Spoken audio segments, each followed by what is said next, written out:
कृष्णाय वासुदेवाय देवकीनन्दनाय च नन्दगोपकुमाराय गोविन्दाय नमो नमः। नमो पङ्कजनाभाय नमो पङ्कजमालिने नमो पङ्कजनेत्राय नमस्ते पङ्कजाङ्घ्रि। हे कृष्णा करुणा सिन्धु दीनबन्धु जगत्पते गोपेशा गोपिका कान्ता राधाकान्ता नमोऽस्तुते। तप्तकाञ्चन गौराङ्गी राधे वृन्दावनेश्वरी वृषभानुसुते देवी प्रणमामि हरिप्रिये। जय श्री कृष्ण चैतन्य प्रभु नित्यानंदा श्री अद्वैता गदाधरा श्रीवासादि गौरभक्तवृंदा। हरे Krishna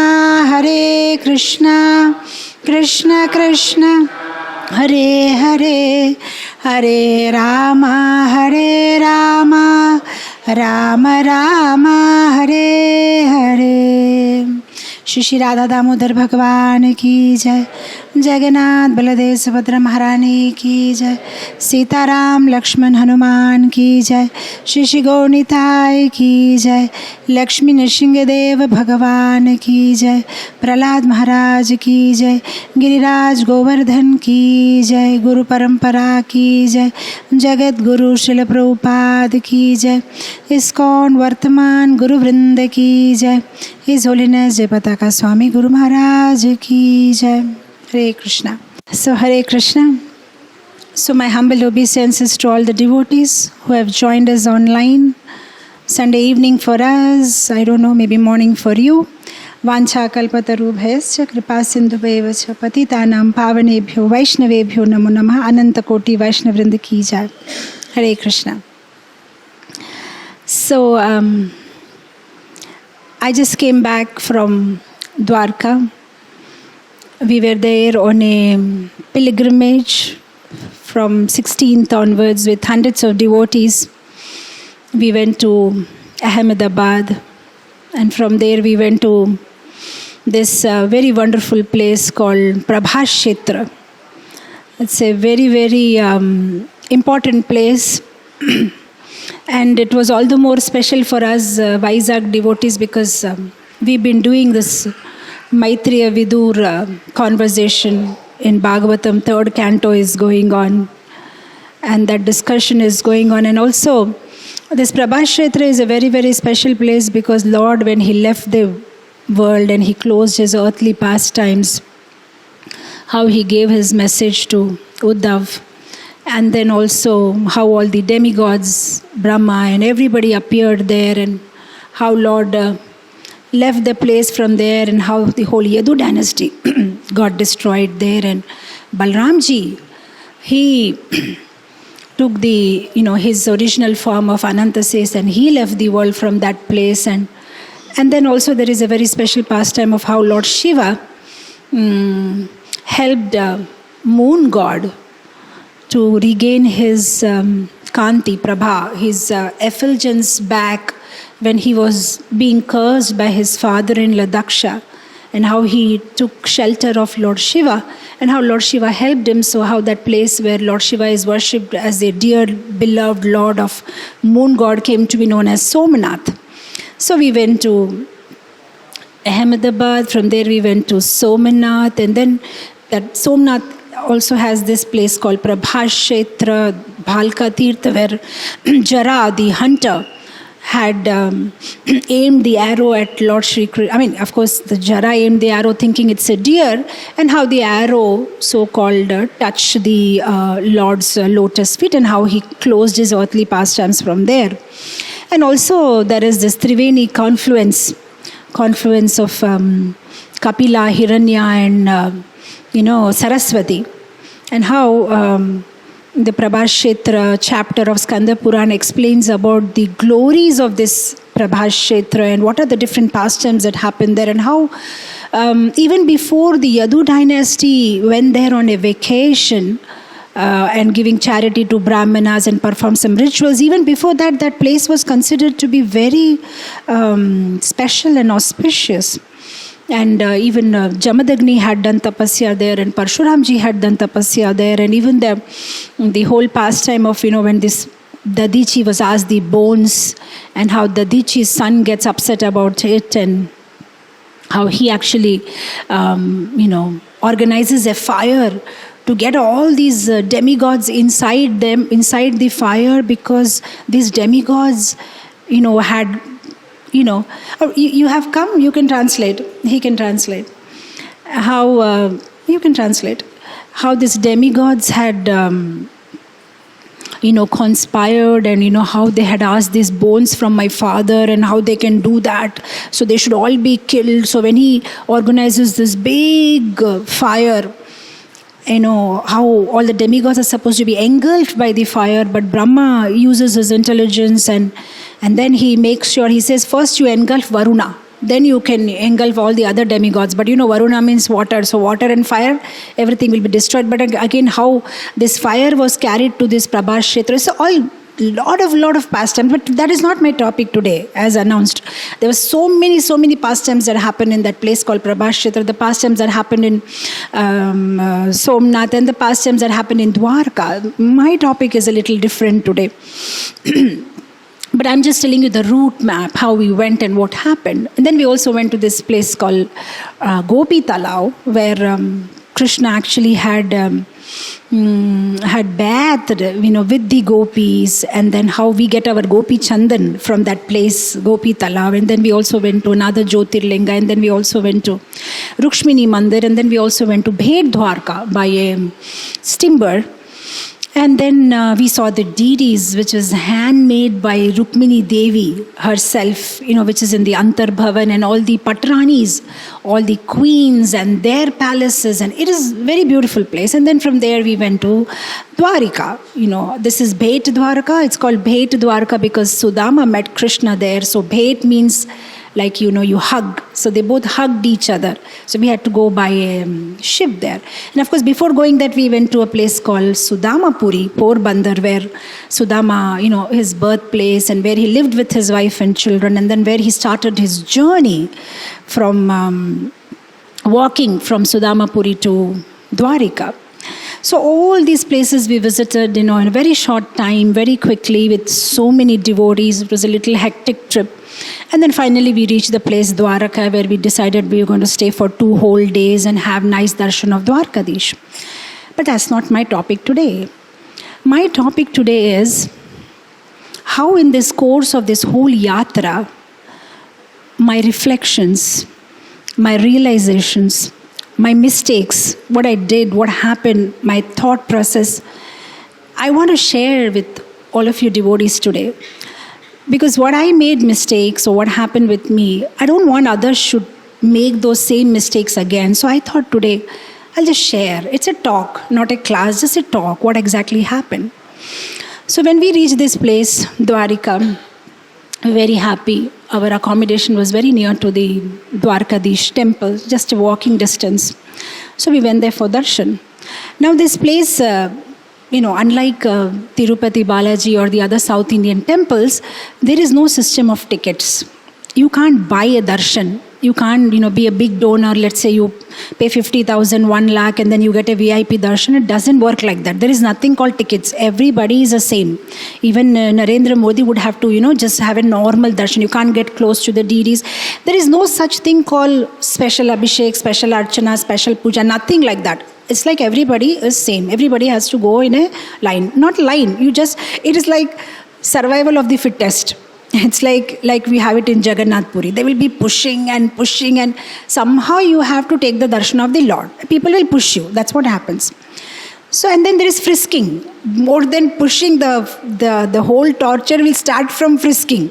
The first thing is you have to leave your cell phones, and even though you have left your cell phones in the in the place designated by them, they'll still frisk you. Every part of your body they're going to check whether you're because of course there are reasons for that. So they frisk you, and then finally you get inside, and then then there is pushing and pulling, and then you see the darshan, and then when you're doing the darshan also, there will be the security guards who will actually physically abuse you. They will just pull your hands, and sometimes your Mangal Sutra is with some other Mataji's neck already, and your one part of your body is on other person's body, and you are somehow pushed, and you have to see the darshan, and you just move out. Now in this whole process, what happened, as I was pushed by one particular lady, a security lady, young girl, maybe 20-21-year-old, and then I labeled her in the process, and I thought, she's rude. What is that, behaving in this way? And she was hurling abuses on everybody. Hey, come on, jaldi karo, ye karo. And even if somebody used to stand and stare at the deity, means it is a crime. You are committing a crime. You are standing and staring at the deity, means you are the lowest of mankind. How can you even do that? Stand and stare at the deities, and they will look at you as if, don't you have shame to stand like that and see the deity? Are you not supposed to move further and allow others? So the whole process, and one particular lady was going on, I was looking at her and I thought, she's, and then see the thought process in my mind, when all this thing is happening, I'm looking at those security ladies, who are pulling and pushing us, and I was thinking, they don't have any devotion. What kind of people they are? They are standing 24 hours in front of the Lord, and they don't even look at the Lord. They're not looking at the Lord. They're looking at us only. Throwing us, pushing us, pulling us. And I'm just thinking so many things about this particular lady, that why she's behaving like this, and she's like this, and she's like that. So many things I thought about her. After the 2 days yatra was over, in the evening, the devotees, they went by train, so they all went to the station. Only myself and Prabhuji stayed back in Dwarka for the night. We were supposed to leave next day morning to Jamnagar. So that was an Ekadashi day. So the moment the devotees left for the station, we again took bath, went to the Dwarika temple, and we were sitting there. And then we were there till the end, the 9 o'clock darshan, the last darshan.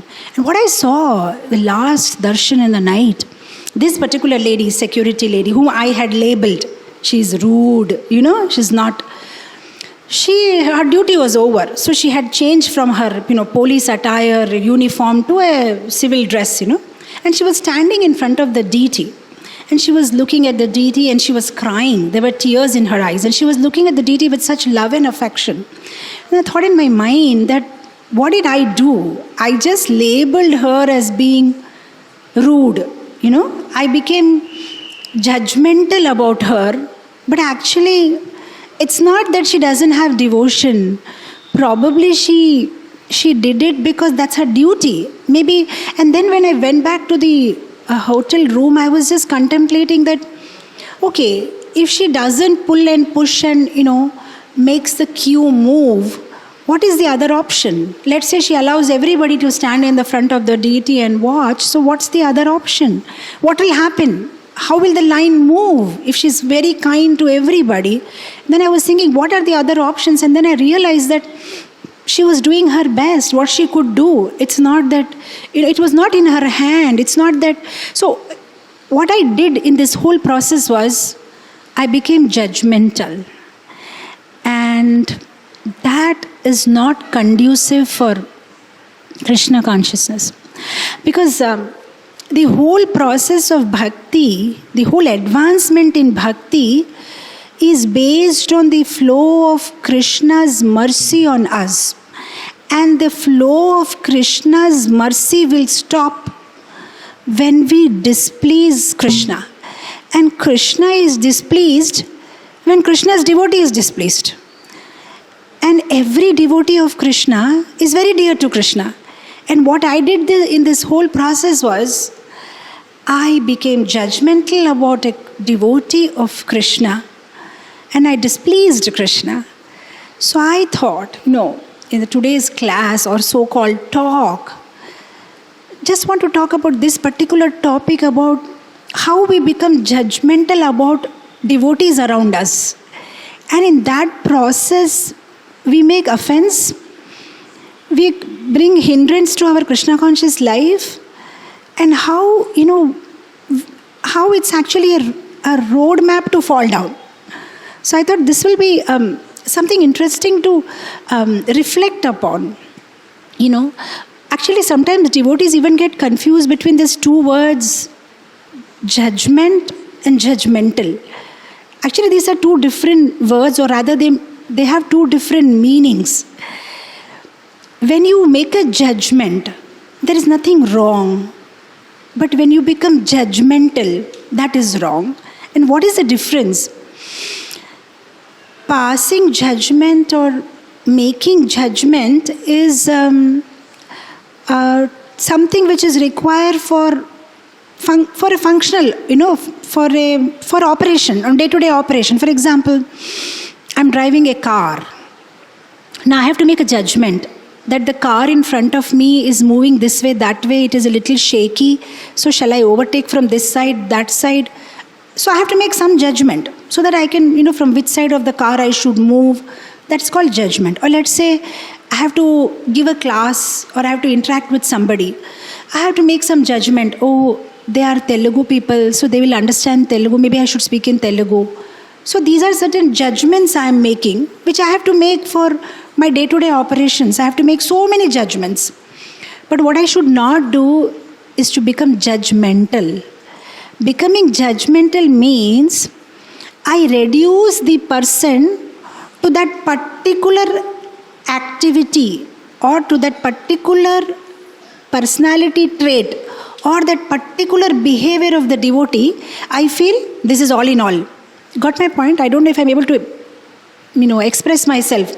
When I limit a person to that particular personality trait in that person, and I don't see anything else about that person, because that person, that lady, security lady, she pushed me, she's rude, that's all. Now I have limited her whole thing into that particular personality trait, and I don't see the other part of it. That's called being judgmental.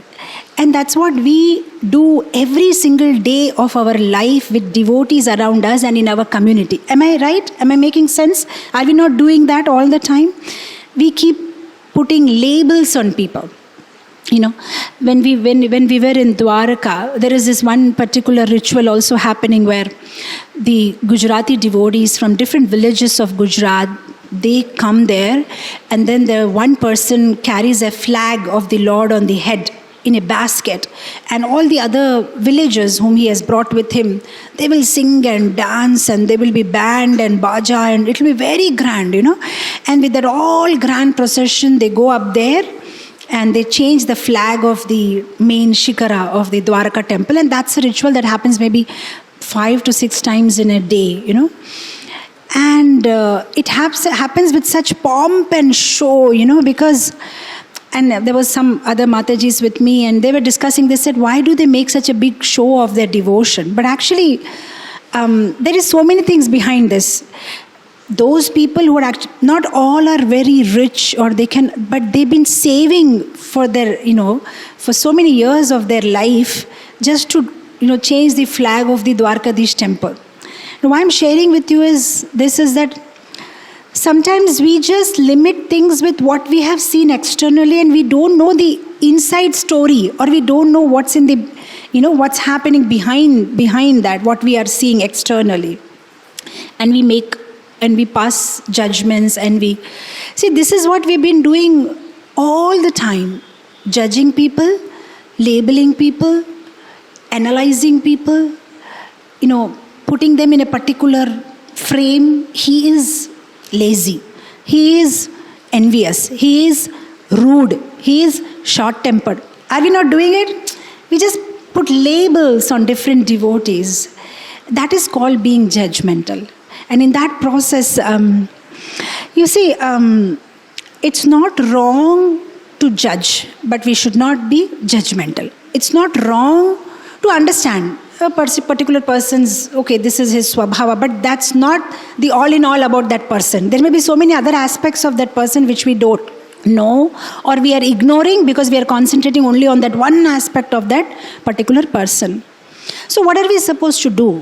What we are supposed to actually do is to help the particular devotee to outgrow the label that we have put on him or her, and by seeing the other good qualities of that devotee, but we simply concentrate on that particular label. And when we do that, we're also actually doing a disservice to that particular devotee, because that devotee also will start thinking himself, yes, actually I'm lazy, yes, actually I'm like that. Are you able to get my point? When we start putting labels. See, years ago in Portugal, they had this problem of addiction. Most of them were, especially youngsters, they became drug addicts.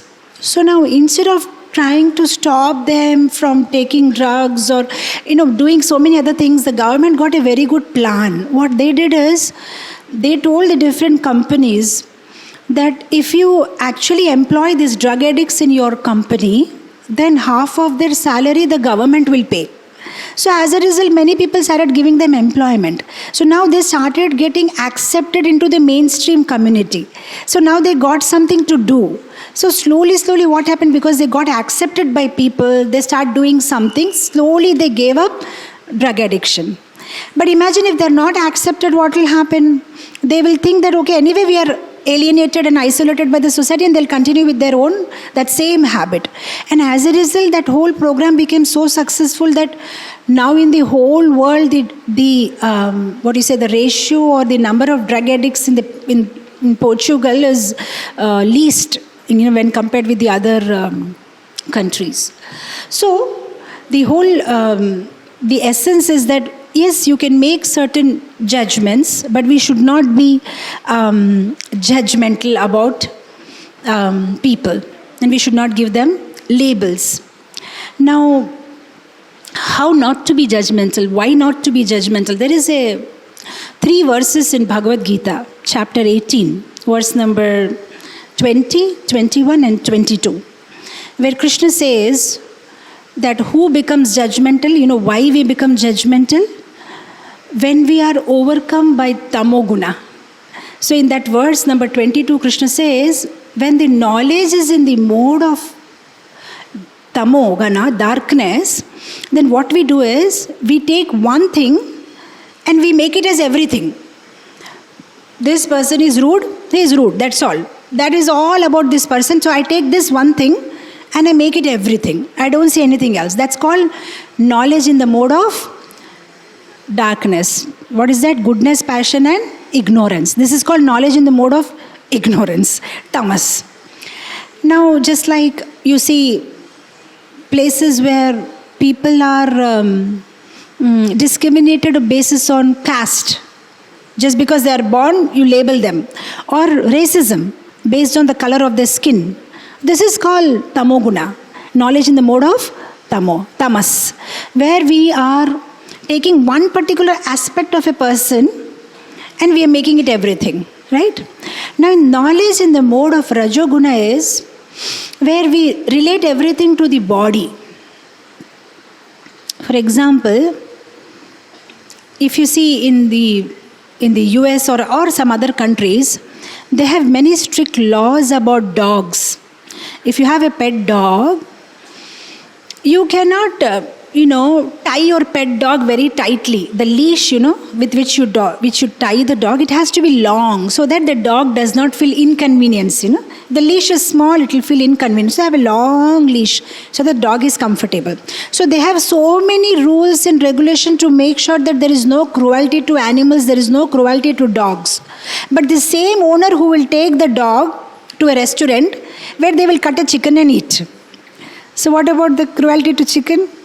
But they are very concerned and careful about the dog. So this is called knowledge in the mode of rajas, where just like the people who are are addicted, they are also in the mode of rajas, where they are thinking about this one aspect and they are forgetting what is their responsibility towards the society, their relationships, their financial situation, everything they have forgotten. So this is in the mode of raja. And what is in the mode of sattva? Where we see different bodies, but we recognize a common thing in them is soul. So you see the literal translation of the verse, it says, when you see the undivided in the divided, that perception is in the mode of goodness. So in the mode of ignorance, in the mode of passion, and the mode of goodness, what you are seeing, either you are taking one thing and making it everything, or you are thinking only on the physical level. In the mode of sattva, you are seeing different bodies, but you are seeing the common soul. But it's not about sattva, it's not about rajas, it's not about tamas. What we try to do as devotees is to transcend that level and come on the level of Shuddha Sattva, where we recognize everybody as part and parcel of Krishna. So once we recognize everybody and relate everybody to be part and parcel of Krishna, then we'll not be judgmental. Then we'll not label anybody. Because we will think he's also part of Krishna, he's also part of Krishna, he's also part of Krishna. He's very dear to Krishna, she is very dear to Krishna, and she is also very dear to Krishna.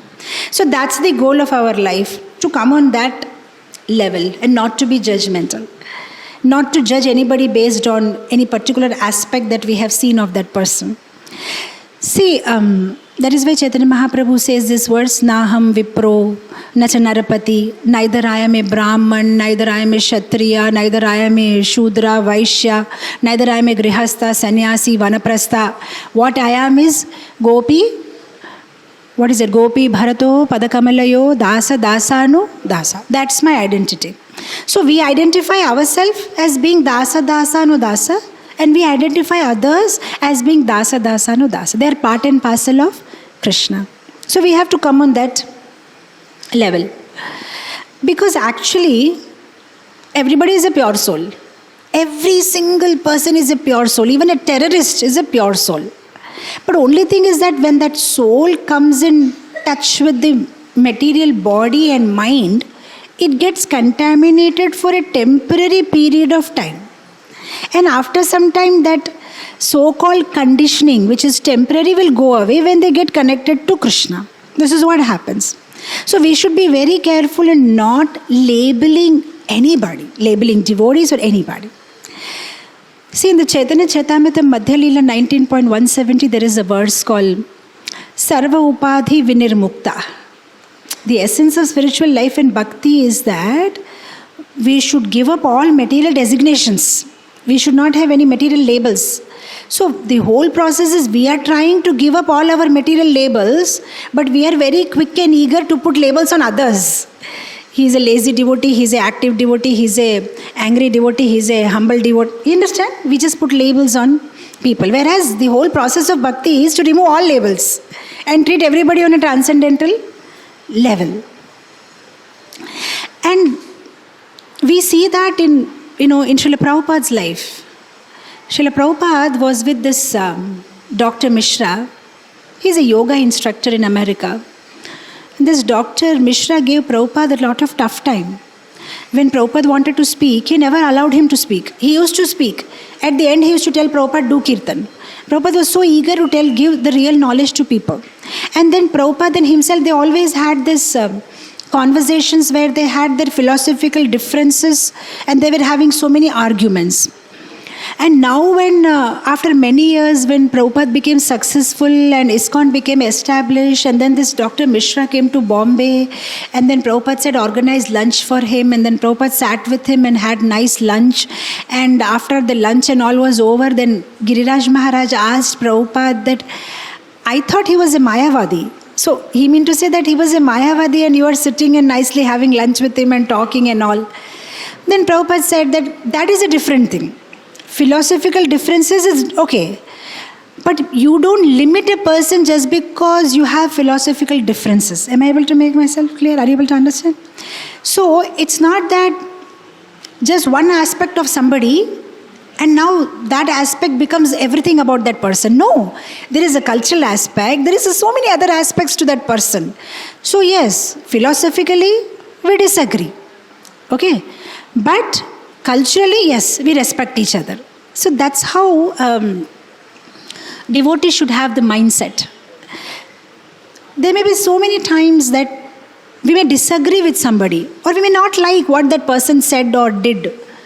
But that's not the whole thing. That's one part of it, a very small part of it. And if we can have that mentality, only then we can live in a community. Otherwise, it will become very difficult with us. Oh, this person is like that, that person, how I can live in this community? No. When we say Prabhupada made a house where the whole world can live, does not mean that the whole world will agree to everything. Whole world will have different opinions about everything, right? We are devotees from different backgrounds. Somebody is from an urban background, somebody is from a village background, somebody is a Telugu, somebody is a Bengali, somebody is a Vaishya background, somebody is a Brahmanical background. Everybody is different. And it's not that everybody will agree to everything. But the fact that, Srila Prabhupada made this place where we all can live together means we agree to disagree. Exactly. You understand what I'm trying to say?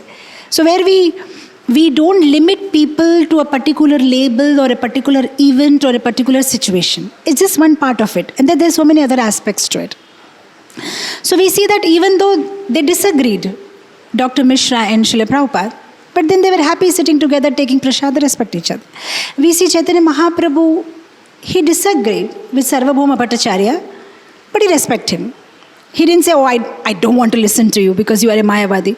He listened and he listened and he listened and he was very courteous and he was very respectful. But philosophically he didn't agree, but he was respectful. So there is a difference there. So even when we see Srila Prabhupada's donors in Bombay and the early time donors who were helping Srila Prabhupada a lot, they all had Mayavadi gurus. So they had their Mayavadi guru's picture, big pictures in their hall, in their drawing rooms. But Prabhupada never had any objection towards why you're having that picture. Okay, this donor is helping me to make the temple, it's fine. There are so many aspects to a person, and just because of one particular, he may be having a Mayavadi guru, but he believes in Krishna, he's helping Srila Prabhupada, he's nice to devotees, he feeds Vaishnavas. So every personality is a multifaceted personality. There are so many things and aspects to a devotee. We should not take any one particular aspect and stick to it and label that devotee. That's the whole point. And when we do that, we are being judgmental. And when we are being judgmental, then we are displeasing Krishna. And when we displease Krishna, then Krishna's mercy stops. And when Krishna's mercy stops, our advancement in bhakti stops. Are you able to make a link of all that, what I'm saying? So we have to be very careful. We should not reduce people to the labels because reality is much bigger than that label. So there can be some disagreements because of purva samskaras or everybody has their own conditioning. But what we should do is we should separate the person from their conditioning. Means we should think this person is a pure soul, but as of now he's having rajasic conditioning. He's having sattvic conditioning. He's having tamasic conditioning. We should separate the person from the conditioning. That's what we need to do. So sometimes what happens is when we are in Rajo or Tamo Gun, then we turn disagreement into disrespect. We have to be very careful. We can disagree, but disagree should not turn to disrespect. Right? See, other day, there was some conversation when we were going for a yatra. We had made certain bookings for certain accommodation places, and certain devotee was objecting to that booking. So this devotee got upset. At the end moment, you are asking to change the booking. How will that happen? So he became a little upset. He raised his voice. And after that, he called me. He said, Mataji, this is what happened. I raised my voice. So I was telling him, you don't have to raise your voice. Just peacefully listen. Because when we are in Rajo or Tamogun, then anybody who disagrees with us, we become agitated. But when we are in Sattvagun, even though we don't agree to that person, there will be no raising of voice. Only there will be a refinement in our explanation. So the same thing I dealt with that devotee by hearing that devotee very nicely. And then I explained my side of the story without getting agitated. So when we are in Rajo and Tamo, this will happen. We'll get completely, what is this? What is? But when we are in Sattvagun, at all times we will be cool. Because we know nothing is in our hand. Anyway, ultimately everything is in Krishna's hand. So we have to be very careful. These are small little things, but they help us in becoming a better devotee. So, when we are dealing with people, before we put people in their place, we should put ourselves in their place. You got my point? Sometimes, let's say, somebody hurts us and we are hurt. But before we feel the pain of being hurt by that person, what we should understand is that what must be happening to that person, and we should try to see things from that person's perspective. You got my point? See, actually what happens is the human heart, it has this urge or need to be understood. Just like the human body has this need for oxygen to breathe. You need oxygen to breathe, right? If your body doesn't have oxygen, what will happen? You will do anything to get oxygen. You may start putting your hand or beating that person, or frantically doing anything because you need oxygen to breathe. So that is a need of the physical body.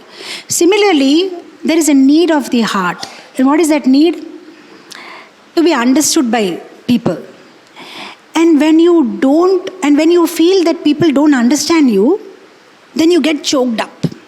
Just like when you don't have oxygen to breathe, you feel, I'm getting choked. Similarly, the human heart, it will feel choked when you feel that people are not able to understand you.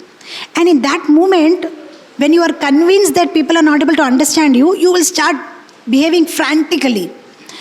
And when you behave very frantically, the people will not understand you all the more. They'll understand you all the less now. And they'll say, why are you behaving like this? We're not able to understand your behavior. It usually happens with those who are, let's say, they get angry. Some people, they get very angry for everything. And then what actually they're trying to do by getting angry is, they're feeling that you're not able to understand me. You're not able to understand me. Now, because you're not able to understand me, let me explain. And that explanation, when they start explaining, we feel all the more that, oh my God, really this person is short-tempered. But basically what is happening is that person has become choked, where the person feels that nobody's able to understand me. Nobody's able to understand me. They're not able to understand what I'm trying to say. So that person is becoming more frantic. And the more the person becomes frantic, the more we feel, my God, really this person is short-tempered. Actually what is happening is the person is feeling choked. Nobody's able to understand. Nobody's able to understand what I'm saying. Are you able to understand the human psychology? So, and then what happens when they behave that way, we just label them. This person is like that, this person is like that, this person is like that. So we have to be very careful. We should try to put ourselves in the other person's shoes. If we do it on regular basis, then we will not be judgmental. We should try to understand what the other person must be going through, right? Also sometimes situation is like this. We have certain expectation from a person, and when that expectation is frustrated, now everything about that person makes you feel very apprehensive. Okay, for example, let's say you have met your friend after a long time, for 10 years you never met each other. So now you're expecting that I'm meeting him after so many years, he'll give me a hug. But when you actually went there, instead of giving you a hug, he slapped you. So you are shocked, because that was not your expectation. Now what happened? Your expectation is frustrated. Or sometimes, see, with enemies, what happened? When you meet somebody who he doesn't like you, when I meet him, he's going to either physically or verbally say something to me which I'm not going to like, so you are prepared. Is it not? So sometimes what happens when your expectations get frustrated, now what happens in that relationship when once the expectations are frustrated, now when you walk in that relationship, it is like walking in a mine. Minefield. So now it's like you have to walk very carefully. Now anytime, any step, and there will be boom. And then that person will say, I thought you were like that, I know you are like that, you did, it will go on like that. And you will think, what did I do? I didn't do anything, but now what has happened? Because now that person has, labeled you. And now everything that you do, the person will think in a wrong way only. See, there is a difference between facts and feelings. There is a difference between information and opinion. We should exactly know where our information is ending and opinion is starting. What we do is, once we label a person, now instead of trying to understand facts, we start collecting only those facts which will again, confirm the already existing feeling that we have about that person. So once we have labeled this person like that, now we'll take selected facts about that person just to reconfirm what I thought about this person is correct. He is like that only, or she is like that only. Are you able to understand what I'm telling is making sense? So we have to be very careful. We should not limit a person or, according to one particular personality trait or one particular event or one particular thing. We should try to see a wholesome picture. So we should be careful in how to deal with people. The first thing is, we can make judgments, but don't become judgmental. Don't label them and don't reduce them to their labels. Separate a person from their conditioning. Think that this person is, as of now, conditioned sattvic, rajasic or tamasic, but soul is a pure soul. And before we try to make any judgments and all, we should always try to put ourselves in their shoes, in their place, and try to understand things from their perspective. And if we follow all these rules, then we will not be judgmental. Krishna consciousness is not about being sentimental. It's not about being judgmental. It is about being transcendental. So nobody is asking you to be... See, sentiment means it's driven by mind. Judgment means it's driven by intelligence. And when we are driven by mind and intelligence, then we are in big problem. So we should not become we should not be sentimental where one day you are completely, happy, dancing, fully surrendered, enjoy, Krishna is everything, and the other day, does Krishna even exist? This is called sentimental, mood swings, sometimes this way, that way. Or we are judgmental, we become very much, this person is like that. And we may say, what is wrong if I'm using my intelligence? Is just that we are already infected in this material world. I don't want to be further infected by this person, so I'm trying to be careful. Okay, you can make judgments, but don't label that person. Don't become, very judgmental about everything. He's like that, she's like that, I don't want to be with...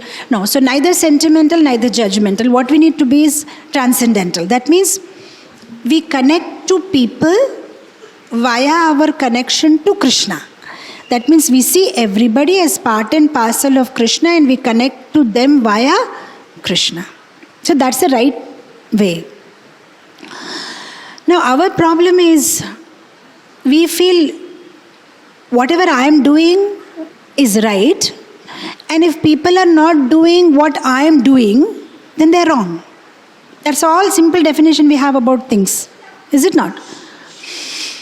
Like devotees during Srila Prabhupada's time, Srila Prabhupada used to emphasize a lot on book distribution. So the devotees felt, if we are doing book distribution, we are good devotees. If we are doing puja or cleaning, means we are kanishtadhikaris, we are hopeless devotees. So those devotees who were doing very good book distribution, once they thought that, let everybody know how superior we are. So they had this gathering of all the devotees, and Srila Prabhupada had come there. So these book distributors, they purposely went next to Srila Prabhupada and said, Prabhupada, what service pleases you the most? They asked. Because they know now Prabhupada will say book distribution, and then they can look at other devotees and we are doing book distribution. So that Prabhupada, what service pleases you the most? And Prabhupada said, when you please Krishna, then I am pleased most. Then they became quiet, Prabhupada said, when you please Krishna, then I become pleased most. So that's our mentality. What we think is, if I am doing this particular seva, means doing this seva is the greatest thing. There's nothing else greater than that. If I think Krishna consciousness means this devotee should do Nirjala Ekadashi, then he's a pure devotee. Devotee means he should have worn 200 rupees kurta. This fellow is wearing silk kurta. This is not devotee. Pure devotee is devotee, not pure devotee. See, we have our certain definitions, right? We may think good devotee means he should leave all this city life and he should go to the village and do farming and take out milk from cows, and then he is a good devotee. But maybe he can't. He's maybe born and brought up in an urban atmosphere. For him, going and milking cow and doing farming is impossible. He cannot. If he starts doing that, then he cannot do chanting and he cannot do anything, reading scriptures, because he'll be so much fatigued with this taking out milk and all. But maybe for that devotee who has been brought up in that environment, it is very easy for him to do that. Are you able to get my point? But we may give a judgment that if you do this, then you're a good devotee. If you don't do this, then you're not a good devotee. But we don't know the other side of the story, and we start making judgments. One size does not fit all. Everybody has a different size of kurta, large, medium. Everybody has it. So we can't copy one particular devotee and say that if I can do like this devotee, then I am a proper devotee, otherwise I am not a good devotee. Are you able to understand? Is it making sense? The whole point is we have to do bhakti and somehow get Krishna's attention and purify ourselves and engage ourselves in service of Krishna and go back home, back to Godhead. But what is the procedure you take in that, or what you're doing? You cannot imitate others. Got my point? Let's say Visakhapatnam, they want to make a beautiful airport like Singapore International Airport. Now, they can make an airport, but if they want to copy everything from Singapore, let's say, exactly the airfield should be like Singapore, this should be like, it's not possible, because their topography is different, their climate is different, their situation is different, our climate and situation is different. So what we can do is, we cannot replicate the same airfield, but what we can replicate is, or copy or imitate, is the takeoff. That we want. Whatever, how they are taking off, we also want that the flight should take off from our airport. But we can't copy the fields, the airfield. So similarly, the whole point is, we want to do bhakti. We want to engage our senses in Krishna. But how we will engage our senses in Krishna? We can't copy from that devotee or this devotee. Maybe he can do book distribution. Maybe you can do bhajan singing, and maybe she can do garland making. You cannot say that because I can't do book distribution, so I am not a good devotee. Or he is not doing book distribution, so he is not a good devotee. Are you able to understand? So we cannot copy. Everybody does according to their nature and swabhava. According to their swabhava. That is all. That is the whole point of this varnashram system, is where according to your swabhava, you engage in Krishna's service. Which is whatever your swabhava is, you engage that thing and you serve Krishna. Not according to your birth, but according to your swabhava. So, the whole point is, we become judgmental about people because of these things. And how should we not become judgmental about people? How we should, what should be our thinking procedure? So I have written down here certain 8 principles which we can follow, by which we will not judge people in the wrong way. We will not label the people in the wrong way. See, usually this labeling or this thing happens also because of false pride. Because we think we are right, or we think we are in a superior position, and whatever we are doing is right, and if people are not following what we are doing, then they are wrong. Is it not? So, what should we do and what should be our thinking when we deal with our fellow devotees? And how this kind of thinking will help us from not being judgmental. So there are 8 tips altogether. So the first tip, whenever we see a particular devotee doing something which he is not doing in the way we want him to do it or the way we did it, then what should be our thinking is, he is also right. Just like when I see the number 9, I see it as number 9. Maybe you see it as number 6. So are you wrong? Am I wrong? Both are right. So that is one way of seeing things. Whenever we see devotees, we should say, okay, maybe he's also right. Maybe from his point of view, with his background, with his previous experiences, with his situation, maybe he's right. Maybe with my situation, I am feeling this is the right thing to do. So that way what we do, we we will avoid making offense when we think he's also right. I don't know if you have seen, when we were young, there used to be this one picture of an old lady. If you see it from different side, it will look like a young lady. If you see from this side, it will look like an old lady, right? So like that, whenever we deal with devotees in a devotee community, whenever we see they're doing something which is different, we should always think maybe he's also right. I'm right, but maybe from his perspective, he's right. The second principle, maybe he doesn't know what is right. He doesn't know what is right. See, I'll tell you, when I got newly married, so I come from though I'm a Gujarati, I come from a South Indian background. So I was brought up in Hyderabad. The South Indian people are usually very reserved. But the North Indian people, they are very friendly and very loud. If you meet a North Indian person and the way you say hello, either they will hug you or they will give a slap on your back, and they will say very loudly, how are you, But when you do that to the South Indian people, they'll feel offended. What happened? Why are you getting so much, So when I got newly married with my husband, I was thinking, because he's from North Indian Delhi background and I'm from a South Indian, and for everything he will speak very loudly. So initially I'll feel that, is he angry on me or what? Why is he? Then I understood, no, that is his way of showing affection. So when he's very happy means he'll speak loudly.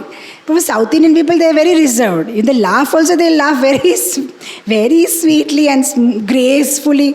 But North Indian laughing means it has to be very loud. 10 people have to hear that you are laughing. Otherwise, so that's a culture. You understand? So is he wrong? No, he's right. I'm also right. He's having a different background. I'm having a different background. He doesn't know what is right. The second sutra. Maybe that devotee, he doesn't know what is right. Now, for example, when we went to the Dwarka, there were many new people with us this time in the yatra. Maybe who were like some life members, some donors. They don't know much about Krishna consciousness or so much. They just came as yatra and then started chanting and all. There was this one person who was over enthusiastic. So from Dwarkadish, after having darshan, they gave him Mahaprasadam, of Tulsi garlands. Dwarkadish garland. He became so happy because he saw last 2 days, whichever temple we go, whether it is Ahmedabad or Prabhat Kshetra or any ISKCON center, Porbandar, they give the deities garland prasadi to me and Prabhuji. So he thought that is a system. So as soon as he got that Dwarkadish Tulsi garland, he told, Prabhuji, he put on Prabhuji. And then he was waiting very eagerly when I came from Parikrama, Mataji, Tulsi garland, please put it on yourself. Then I said, no, we cannot put this. No, this is from the deity prasadam. I said, yeah, deity prasadam, but I cannot put this. This is not the way. Then, but you put garlands we can put, but Tulsi garland we cannot put. Tulsi garland we are supposed to put on the head. So is he wrong? He doesn't know what is right. So suppose if I label him, hey, he's ignorant, fool, what is a sinful person? Is it correct attitude? No. What I'm supposed to think, he doesn't know what is right. He doesn't know. Maybe that is the way. So we have to be very careful, You see, there was this one devotee, very new in Krishna consciousness, just started coming 6 months. He was very happy, chanting and everything is doing wonderfully. And so once one Maharaj came to our temple, Maharaj is giving a class. So at the end of that, the devotee was asking question. All are asking question. Now he doesn't know that Maharaj should be called as Maharaj because he sees only Prabhuji and me in the temple. When he's asking question, he said, Prabhuji, I have a question. He raised his hand. Immediately the devotee who was sitting behind him gave a big slap on his back. Hey, you should not tell Prabhuji, you should tell Maharaj. You are offending him. Now this devotee got so hurt. I don't know that he has to be called Maharaj. I thought everybody says Prabhuji, so I told Prabhuji. So he stopped coming to the temple. After that, when I spoke to him, and then he told that, that day that devotee behaved with me. Now, that devotee may think, no, I'm just teaching him how to be respectful to Maharaj. But in that course, you are being disrespectful to this devotee. By slapping him on the back, you could have told him nicely, Prabhuji, we don't say Maharaj, you can tell Prabhuji. Is it not? So, sometimes, we don't understand. We are thinking maybe we are helping him to become respectful, but actually we are becoming disrespectful to this particular devotee. So, he's also right. Maybe he doesn't know what is right. The first sutra is, he's also right. I am right, maybe he's also right. Second sutra is, maybe he doesn't know what is right. We have to give benefit of doubt. Maybe he doesn't know what is the right thing to do. Third thing, let's say, let's see that we are able to see clearly that this devotee is doing wrong. He is not right. He is not right. Then what we should think? Maybe what he is doing is not right, but maybe his motive is right. His intention is right. This is what we should do. Benefit of doubt. Maybe his intention is right. Maybe he, just like this security lady, what I assumed in Dwarka is, my God, she's like that, she's behaving like that, but actually her intention was right. Maybe her action was not right. She was pushing and pulling. But her intention was that everybody should get darshan, not one person should stand there, move further. Next sutra. Maybe I don't know what is right. I'm a small devotee. Maybe I'm not able to see a bigger picture. Maybe there must be something else which is right. Maybe I don't know. I don't know what is right. That is the way we should think and avoid being. You're able to understand, right? I'm giving you different sutras of how we should avoid being judgmental. By thinking either he's also right, or by thinking that he doesn't know what is right, so that's what poor fellow, he did that. Or we should think maybe his action is wrong but his intention is right. Or we should think, I don't know what is right, Now I'll tell you one example. There was this one lady. She went to the airport. Her flight was delayed. She knew what to do for 2 hours. She went and took a book. She went and took some packet of cookies, box of cookies. She opened the box of cookies, kept it on the chair. She opened her book and she was reading. As she was reading, she was putting her hand in the cookie, taking one cookie, reading, another cookie, reading. After some time she saw, there was another man's hand also coming inside that cookie box, and he is also taking one cookie and eating. So she thought, she didn't want to, move her eyes from the book, and she thought, how ill-mannered person. He's not even asking me that can I take a cookie or not. He's just taking it. Okay, leave it, one cookie. And then he saw again his hand came, second cookie. And then she told, let me also take that. Again he took another cookie. And then, what an ill-mannered person. Not asking me, happily eating cookies as I am eating, he's eating. At the last only one cookie was left. And this man had the audacity, he took that last cookie, made it into 2 pieces, gave her one, and he took one and went away. His flight came. And this lady thought, my God, what a man. And then afterwards, when she looked at the box, she saw her box was there only, opened. She has not even touched. This man's cookie box was next to her box. And she was all the while eating his box.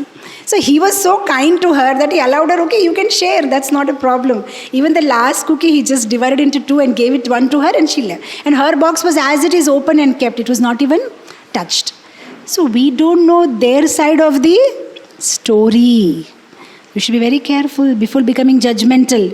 We don't know what's the whole story. We're starting making judgments by just knowing the half part of the story. So that is the thing. I don't know what is right. That should be our thinking. I'm a small devotee. I don't know what is right. Maybe something else, maybe then there may be a bigger picture. I don't know. I don't want to be offend. I should offend anybody. I should be careful. Another sutra. Okay. May he is right or he doesn't know what is right. Another sutra, what you should think is, maybe his action is wrong, maybe he's not right, but the end result will be right. And that way we should avoid making judgment about the devotee. Maybe as of now he's behaving like this, but whatever the end result will come, that will be right. That's the way that's one way of thinking. So, even though now what he's doing is very clearly in front of me wrong, but the end result will be right. You should think like that and escape instead of making judgment or offending the devotee. For example, in the Boston temple, this is a pastime, told by His Holiness Giriraj Swami Maharaj. In the Boston temple, they had so many devotees, and there was this one particular devotee called Peter, and he was very shabby looking, not dressed well. Even those guests who were coming, when they see him, they were like, what is this, keeping his clothes here and there. So Satswarup Maharaj, he wrote a letter to Prabhupada saying that this Peter is disturbance, what to do. And Prabhupada said, what is the problem? Can't you tolerate? So they understood that we have to tolerate this person. So they somehow tolerated this Peter. After some time, the Peter, he left that temple of Boston, he went to New York. So when Giriraj Maharaj, after some time, he went to New York temple, he asked the devotees, where is that, they used to call him Crazy Peter. It's crazy. Where is that Peter? They said, he is not here, he is in New Vrindavan temple and he's going to take initiation also. So this Maharaj was surprised, he's going to take initiation also, the way he was behaving. Anyway, for another 20 years, he never thought about that devotee, forgot about it. After 20 years, when Maharaj went to Los Angeles temple during Guru Puja, Srila Prabhupada Guru Puja was going on, he saw somebody looking like Peter and he asked another devotee, who is this person? He said, oh, you don't know him? He is Kusakrita Prabhu. He is the one who is translating from Bengali and Sanskrit to English, all the bhajans and songs. And now Giriraj Maharaj was surprised that this boy, Crazy Peter, whom we used to call Crazy Peter, today he is translating those bhajans into English language.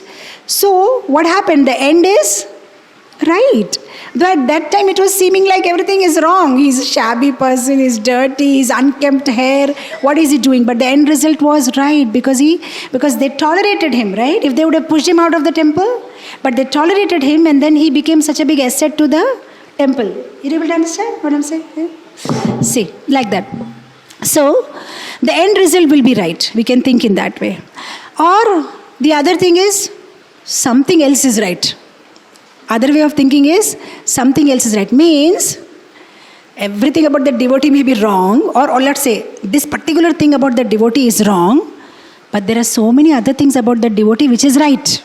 And we should appreciate that and forget about what is wrong. Got my point? For example, when Prabhupada came in Vrindavan to the temple, all were paying obeisances. But one devotee was not paying obeisances. He was watering tulsi. So the devotees complained, Prabhupada, see, he is not even paying obeisances to you. So Prabhupada said, yeah, but he is watering tulsi very nicely.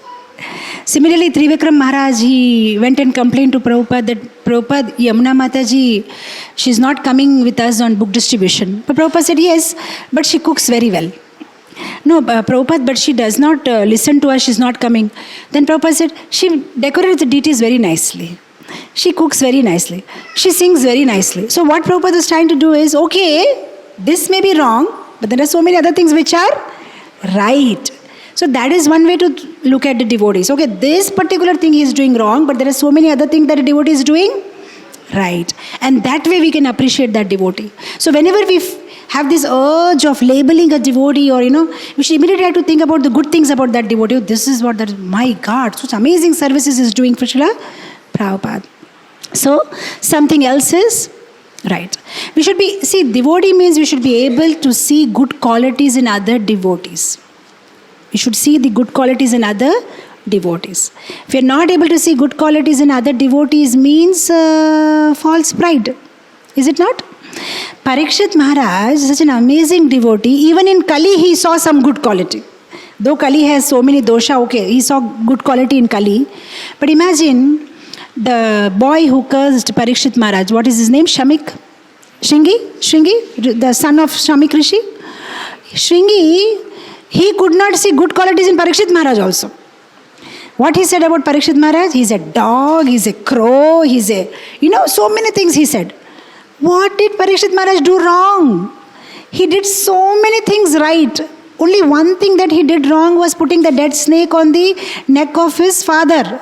Neck of father of Shringi Rishi. That one particular isolated incident. But rest there were 100 things that he did well. So what he should have done at that time? Okay, out of hunger and all, he misbehaved with my father, but he's a righteous king. He's taking care of everybody. He's a, grandson of Arjun, great grandson. Oh, he is the one who has seen Supreme Lord inside the womb. Instead of seeing all these things, he's just seeing what he has done wrong, right? That means what? That means he's attacked by false pride. When we are attacked by false pride, this is a symptom. We cannot see good in others. Only thing that we can see in others is bad. What is wrong with this person? What is wrong with that person? What is wrong? That's all we can see. We can't see the good. That is a symptom. That is a symptom. See, there is in one of the purports in Srimad Bhagavatam, Prabhupada says, Atmavan manyate jagat. Atmavan manyate jagat. You see the world as you are. According to your consciousness and level of consciousness, you see the world. If you are wearing a yellow spectacles, you will see the whole world as yellow color. If you are wearing a red color, you will see the whole world as red color. When you see only bad qualities or you judge people in this particular way, that means that bad quality is there in you. You judge according to your own consciousness. So we have to be very careful. Everybody judges, a same thing is judged by different people in different way. For example, let's say a rose. If a botanist sees a rose, he will see which is the seed, how it came like that, what is the botanical name. If an artist sees the rose, he will say, oh, very nice, I should try to color it in the same way. If a small girl or a boy, they say, oh, I should give it to my girlfriend, I should give it to my boyfriend, this is so beautiful. If a devotee sees the rose, oh, I should give it to Krishna, this will be very nice for Radha Damodar's mala. Same rose, but everybody is seeing it in different way. So, same thing, because we don't see actually with our eyes. What we do is we actually see with our mind. So, according to our consciousness, we perceive things, right? So, when we see faults, what we should try to see? We should see the good side of it, and we should think, okay, fine, this is wrong, but something else is right with this devotee. We should respect each other by what we are able to contribute, rather than having a comparison. For example, a kidney can do what a kidney can do. You cannot compare kidney with liver. Or kidney cannot think, oh, I am not able to do what liver is able to do. And liver can't do what pancreas are doing. And pancreas can't do, right? Everybody has their role to play. So all of us have a role to play. And we should respect each other's contribution in Krishna conscious movement in whatever way, according to their own ability, capability, background, experience, age, situation. We have to respect that. Are you able to follow? Yeah, that's how it is. So when we honor that particular devotee for whatever they are able to do or contribute, then we are a good devotee or a good human being. Forget about devotee, a good human being. So here we were. Something else is right. That is one way to see. Or if nothing works, none of the sutras work, then we should pray to Krishna. What we should do is pray to Krishna. Pray to Krishna for that devotee. Krishna, I am not able to help that devotee. You please help that devotee see the right or do the right or think the right. Please help. So that's one way we can do. Things which we can't cure should be endured. We can't do anything about it. Then we just pray to Krishna. And then the last thing what we can do is write the right. We can write journals. We can write a diary every day in the night before sleeping and have our own reflections, of our thoughts, what you are thinking, what we are doing, what we are thinking. And when we do that, we can connect very nicely to our thoughts, our thinking. We'll very clearly understand where we are, what we are doing, what is our thought process, right? So we can do that. By doing that, we will give up this judgmental attitude. So, nothing wrong in passing judgments, but we should not be judgmental. That's it. We have to pass judgment for, certain day-to-day works or for, functionality, but we should not label people. Being judgmental means material vision. Because of our material vision only, we become judgmental. Because we are not able to see with a spiritual vision, we are not able to see everybody on the platform of soul, pure soul, or as a part and parcel of Krishna. That's why we start making judgments or label people. At the same time, having said that, non-judgmentality does not mean that you should become very naive and stop thinking at all and we have to be equal with everybody. No, we should be cautioned. We should be careful. Not that sama and non-judgmental means from tomorrow I will go to the zoo nearby and I will hug a lion and tiger because you said non-judgmental attitude. I should mix with No, we have to have, we don't have to be that naive. But what is that? We should be sensitive. That's what it means. Because when we label people or we alienate them, then we are stopping their Krishna conscious progress. So, non-judgmental attitude means to be sensitive, to understand the person's present position and to help him to transcend or arise from that particular position and go up, and to, connect to Krishna more is what it means. So, the whole point is, ISKCON is, like Prabhupada explained with an example, that ISKCON is a hospital where everybody comes to cure their disease. Prabhupada never said that ISKCON is a police station where you have to catch, hey, you did wrong, you are like this, you are like this. It's a hospital. Yeah, everybody's having some or the other disease in a, greater or lesser quantity. And what we really need to do is just help each other. Because at the end of the day, it's only we for each other. At the end of the day, when we are going to leave the body, this community of devotees will be there next to us, chanting Hare Krishna and doing Kirtan for us. At the end of the day, it's only them. So we have to be very careful that we should not be judgmental. We should not label people.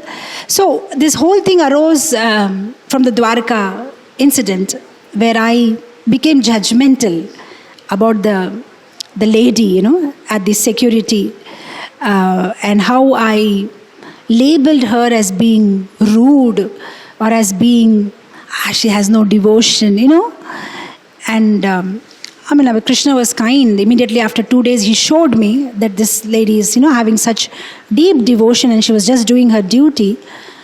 But not every time, we will immediately get to see what a person is. So better we should, have these principles in mind and be very careful before labeling anybody, and should not limit or reduce anybody to a particular event, incident, or, a particular personality trait that a person has. And we should see that spirit soul behind everybody. We should see that they're all part and parcel of Krishna. So, with this I end my small presentation on the reflections. If anybody wants to make any comments or any questions or anything, you can ask now. Thank you so much. Krishna Chandra Bhagavan ki jai, Jagat Guru Srila Prabhupada ki jai. Hare Krishna. I think I went. Yes. Yes, that was the plan of Krishna. So somebody is claiming that he's descendant of Krishna, that there is a lot of controversies. So that's not true, right? There is no direct line descendant from Krishna. No, the whole Yadu dynasty got destroyed. Then they had this interfighting, and then everybody got destroyed. And then Krishna and Balaram, they also left from this place in Prabhashetra, and that's about it. So there was nobody left. Yeah. Okay, and what is from the Pandava side, Mataji? Pandava's side, of course, Parikshit Maharaj was there. And then after Parikshit Maharaj, I think his son Janmajaya. Yeah, which principle to apply in which situation. So yeah, you have got now all the tools. And now you have to use the tool wherever, whatever is applicable. Whenever you face a particular situation, you just understand what you should do at this particular situation. So, how can, this cannot be a, like I cannot answer. You have to see your own situation. I've given you a skill set. Now you have to use it and, use it appropriately where and when required.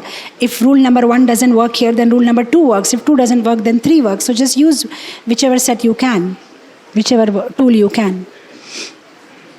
So this is a question how to behave with parents or how to behave with elders.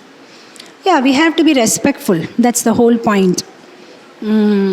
Even if you don't agree, there may be so many times that we don't agree with what our parents say, but disagreement does not mean disrespect. That's the whole point.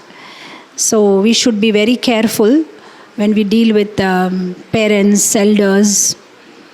We can express our feelings, we can express our points, but we should not be disrespectful. Like I gave you examples of how Chaitanya Mahaprabhu was so respectful with Sarvabhauma Bhattacharya. We can be, certain points which we want to get done or which we want, this thing has to be happened. There are ways to deal with it. But there should be no Maryada Atikrama. There is something called Maryada. You should not cross that line. No matter whatever it is or situation, you should be in your Maryada. You should be, you should be obedient. You should speak softly. You should show them proper respects.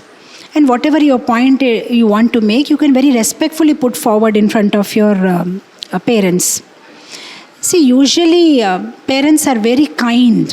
When you follow them, definitely you can always have negotiations with them, because sometimes maybe you want something which your parents are not agreeing, and then we start becoming a little bit aggressive about it.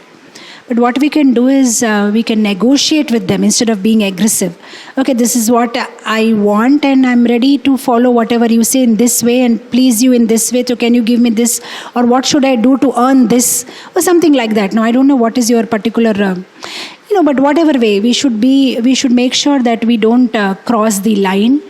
The blessings of elders are very important, whether it's in our spiritual life or material life. So before becoming a devotee, we have to become a good human being. Good human being means basic ethics, basic etiquettes. So we should never cross those basic etiquettes in name of spirituality. Actually, my parents are not devotees. That's why I'm talking with them like that, or I'm behaving with them like that. That doesn't give us a license to break the etiquette if they are not devotees or something. If they are devotees, then there is nothing to talk about. They are devotees and they are seniors and Vaishnavas and elder to us. So we have to behave most obediently and nicely with them. Very, very wonderful question. One hasn't done any mistake. Still sometimes one gets blame, or one gets, somebody thinks wrong about us. Then what we should do? So, in our spiritual life, we should always have a mentor. If not mentor, we should at least have a devotee friend. So, whenever we are criticized or we are spoken about wrongly, which we haven't done, at least we should have some spiritual friend or mentor in our life with whom we can go and clarify. Actually, they are saying that I'm like this, so am I really like this? So then that devotee will give us some solace. No, actually you're not like that, so don't worry so much about it. Or no, maybe you're not that much like that, but little bit of that quality is there in you, so you should improve. So like that, you should have somebody whom you trust 100%, whom will never say something wrong. They will be honest. They will never say something to boost your false ego also. See what happens, actually we are all in this world, we are all moving around with a boil. You know what is a boil? Sometimes this boil has a lot of pus inside and it's very painful. And we move around with this boil full of pus, and we want that people should blow it. And that makes us feel very happy. But if some devotee comes and pricks it, then we feel hurt. So usually we like to stay and associate with devotees who blow our false pride. You are very nice.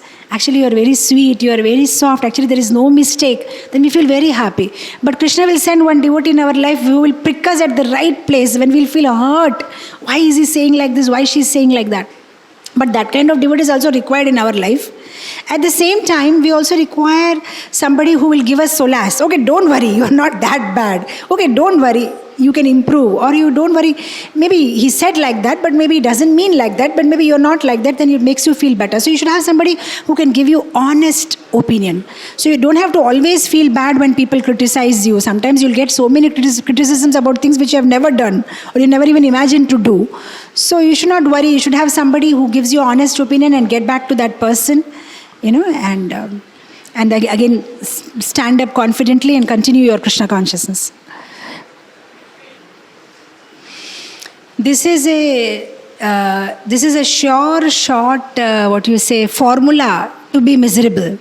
When you expect people to talk, behave, speak, move the way you want them to, then that is a short formula to be miserable for the rest of your life, because people will never talk, behave, respond, think, walk, move like you want them to, because they are an independent individual soul with a different conditioning, covering, with a previous baggage of karma, and they are carrying their previous subtle bodies with mind, ego and intelligence, which has impression of their previous life, and they are not going to just because we have become devotee, the world is not going to become a devotee. They'll still be the same. So we cannot expect people to change their behavior or something. What we can do is we can keep following what we are. Like, I don't know if you have heard in one of my lectures the story of Mother Sita and Hanuman. When Hanuman came to Mother Sita at the last in Ashok Vatika, when the war was won to take her back, Hanuman was so upset with the other ladies who were there next to Sita Mata, and Hanuman said, I want to kill them. They gave you so much trouble when the war was going on. They were terrifying you. They were threatening you. I want to kill them. Sita Mata said, but why? No, but they misbehaved with you and now we have won the war, so I'll just, kill them and then take you and go. And Sita Mata said, well, look, I'm not like that, Have you heard the story of the lion and the hunter and the bear? He said, no, what is that? And then Sita Mata tells this story to Hanuman. He said, this hunter, he was trying to hunt animals, but instead of, he got hunted by the lion started following him to eat him up. So now this hunter thought what I should do. So he just climbed a tree. So when he climbed the tree, then this lion, he spoke to the bear who was sitting in that same tree. He said, look, you and me are friends. We live in the same, jungle. And this hunter, they come and disturb us. So do one thing. You push this hunter down. Let me eat him nicely and he will, there'll be no disturbance for any of our animals anymore if I eat the hunter. Then the bear said, I can't do that. He has taken shelter of this tree. He is my guest. How can I do that? Sorry, I cannot throw him. Then this lion was very intelligent. He went to the hunter. He said, hey hunter, just push this bear, who is sitting in the next branch to you. Throw him down. I am hungry. Whether I eat you or the bear, it is same thing for me. Throw him down, I'll eat him. The hunter said, oh, very good. Just now I'll throw him. He just pushed the bear. But when he pushed the bear, this bear was very smart. Instead of, going down, he held another branch and somehow escaped and again climbed up. Now this lion went to the bear. Said, see how the hunter misbehaved. Though you wanted to give him shelter, he tried to throw you. Now you throw him, let me eat it. Then the bear said, that is his swabhava. He can do that. This is my swabhava. I will not throw him.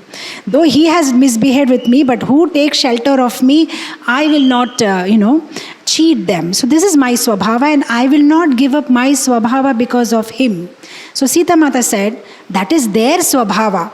These ladies, they misbehaved with me. But this is my swabhava. I will not change my swabhava or my nature because of these ladies. So please don't harm them and let's go from there. So that's how it is. So we can't change our swabhava because people around us are behaving like that. So now let me also behave like that. No, let them be what they are. We be what we are, right? So we have to be rational, or we have to use our intelligence, This is something like, I'm just reminded of one joke. I'll just finish it up and I'll close it here. There was this one astrologer, he was, speaking so many nice things, one sadhu, come astrologer, come counselor, and he was telling everybody some nice things. Oh, don't do this, don't do that, don't do this. This one man came to him and he had this habit of drinking. The sadhu was telling him, you should not drink, it's not good for you. If you drink, what will happen if I drink? See, if you drink, this life also dupe, next life also dupe. If you drink, you'll go to hell. He said, okay, but my father is also drinking. So if your father will also go to hell. But my friends are also drinking, or they will also go to hell. But my girlfriend is also drinking, she will also go to hell. Then I should never stop drinking. Because if everybody is going to hell, what I'll do alone in heaven? I'll feel bored. I better continue drinking because all are going, better I also go to hell. This is our mentality. Everybody is behaving like that. Why should I behave nicely? Everybody is responsible. Why should I do? Forget about what they are doing. Maybe they don't want to go back home, but we want to go back home, back to God. Maybe they don't have any fixed agenda in their life, but we want to go back to Krishna. So let them behave what they are. We should not give up our behavior. We should be tolerant. Just today morning I was reading one very beautiful verse in Bhagavatam. Oh God, I'm just forgetting what was that. Yeah, it was about Prithu Maharaj and Prithu Maharaj and Indra's that horse sacrifice, and how Indra is stealing those horses, and how Brahma is telling to Prithu Maharaj that reversals will come in the life of saintly people, but they should tolerate it. This word tolerate, tolerance, most important word in a life of a devotee. If this one word, tolerance, tolerate, if we can do that, everything else is simple actually, and we can be successful in our endeavor to please Krishna. So Brahma was telling this to Prithu Maharaj, that tolerate, isn't it? Just tolerate. Of course, there's some other lines, but it's just not coming my mind right now. Yeah, and that's it. Any other questions, or shall we close it here? Thank you. We will close it.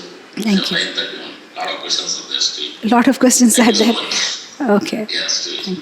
Thank you so much. Thank you, dear devotees who have joined us from Central New Jersey. Thank you so much. Hare Krishna, Hari Bol. We'll close the session here. Jagat Guru Srila Prabhupada ki jai. Hare Krishna. Thank you so much. Yes, can close it. Yeah.